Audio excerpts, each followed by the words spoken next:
Itu apa sih? Kok banyak kamera-kamera gitu? Kayak kita lagi direkam ya? Kamera, wah, gue tahu nih.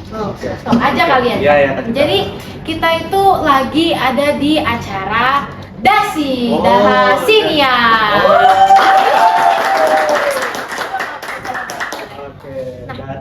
Jadi lo tau gak sih sebenarnya tuh Dasi tuh kita ngapain sih? Dasi ya?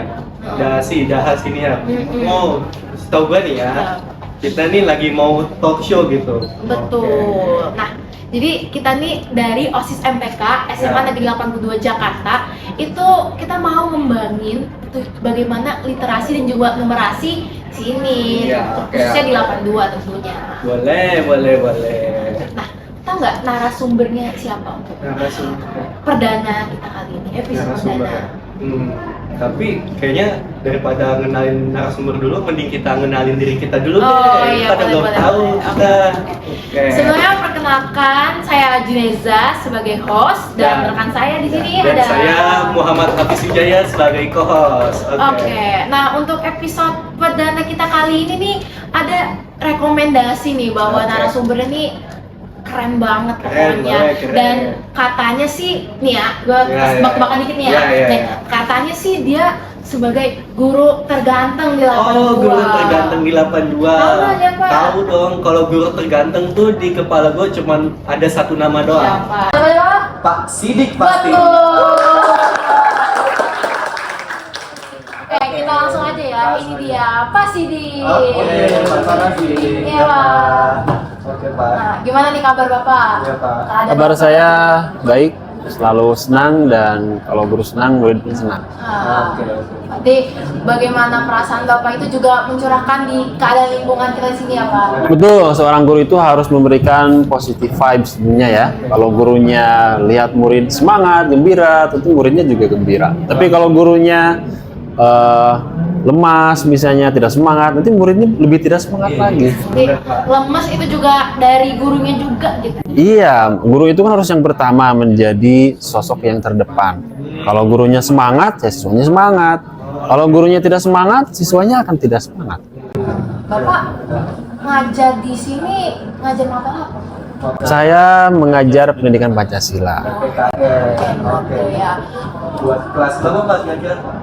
Kalau tahun ini saya mengajar kelas 12. Tahun sebelumnya saya mengajar kelas 10. Semoga untuk ini kita juga apa ya? Ya, semoga Pak Sidik bisa semangat terus lah bikin Iya. siswa-siswa ini. Semua guru semoga bisa semangat terus ya. Kadang jalan PKN jujur kadang ada yang buat ngantuk, kadang Iya, ada iya. semangat juga gitu ya. Iya, Pak. Tapi Pak ngomong-ngomong nih, itu Bapak bawa buku. Ya, saya hari ini membawa buku. Ini bukunya bagus ya. Ini hari ini kita akan membahas buku ini. Iya betul. oke. Kita ngulik. Jadi kalian pernah lihat nggak buku ini? Pernah Pak. Pernah lihat ya? Mungkin pernah membaca sekilas Iya, Pak. Saya juga pernah baca esensinya sih. esensinya ya. Jadi buku ini tuh judulnya Sapiens. Sapiens, riwayat singkat umat manusia. Penulisnya Yuval Noah Harari. Ya. Jadi kita langsung saja bahas atau gimana? Wah, boleh Pak. Apa tuh Pak isi bukunya? Nah, apakah buku ini mencerita tentang apa sih buku ini? Jadi buku ini adalah menceritakan tentang manusia itu seperti apa ya.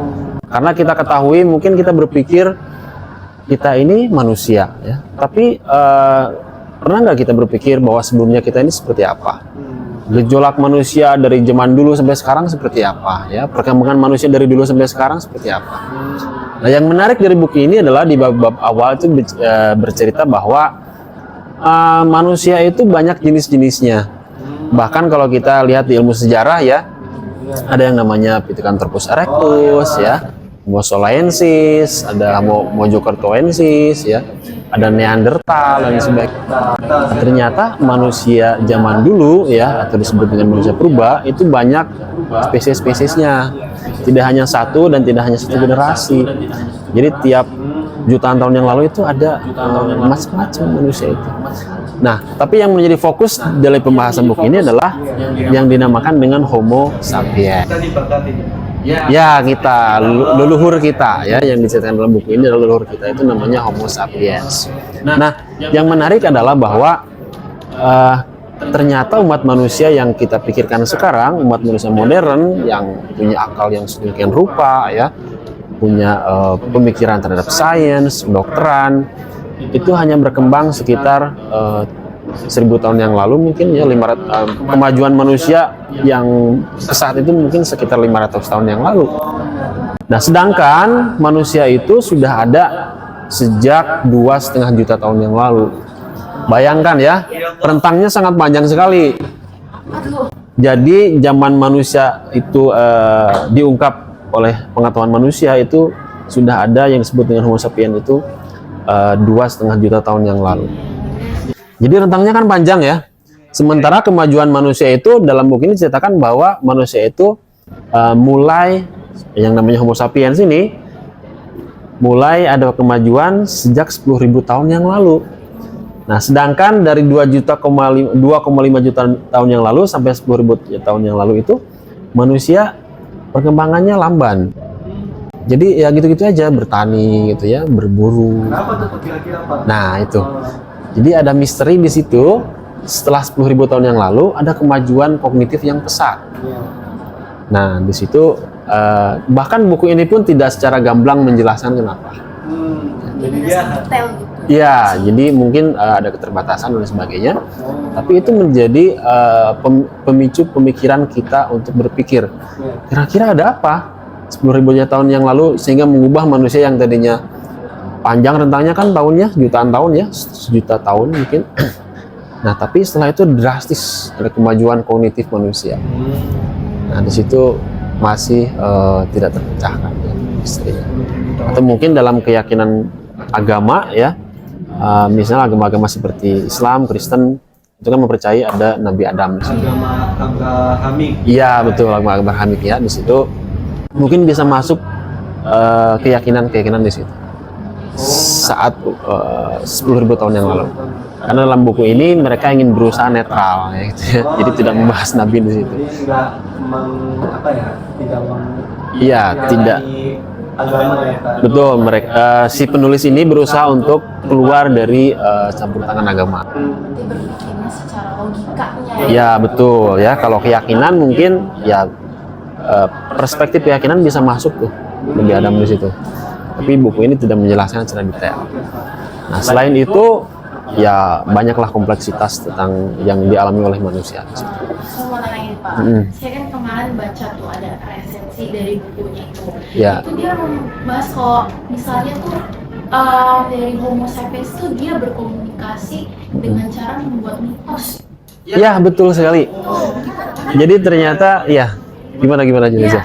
itu saya baca tuh ada salah yang menarik, dia bahwa menggabungkan antara dari realita yang fiksi dan juga realita yang nyata untuk dapat berkomunikasi.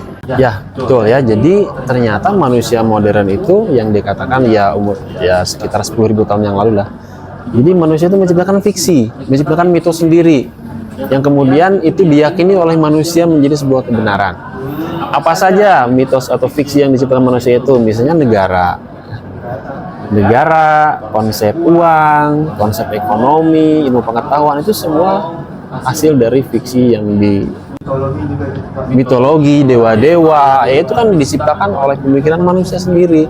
Karena apa? Karena rentang 2,5 juta tahun ke belakang itu manusia nggak ada berpikiran seperti itu, nggak ada gitu. Jadi mulai dari 10.000 tahun yang lalu manusia mulai berpikir karena ada lonjakan kognitif itu, ada lonjakan kemampuan otak manusia yang eksponensial.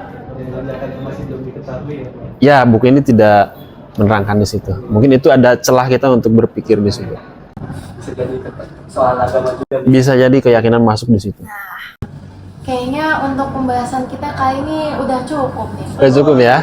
Oke, nah jadi kalau menurut saya ini adalah buku yang sangat amat menarik nih dan juga kayaknya rekomendasi ini untuk dibaca oleh kita semua, dan juga sejarah mungkin dari kalian yang ingin ngambil sejarah, dan kayaknya itu aja. Iya, itu aja. Kan kayak menurut saya bisa direkomendasikan dan juga untuk di perpustakaan nih. Iya, betul. Nanti kita ajukan ya.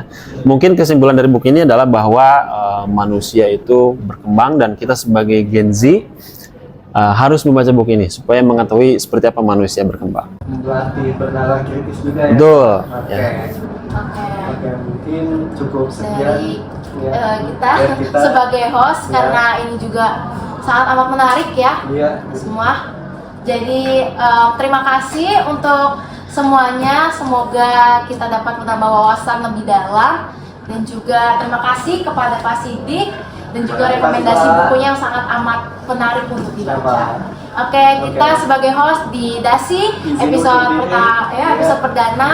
Terima kasih dan sampai jumpa.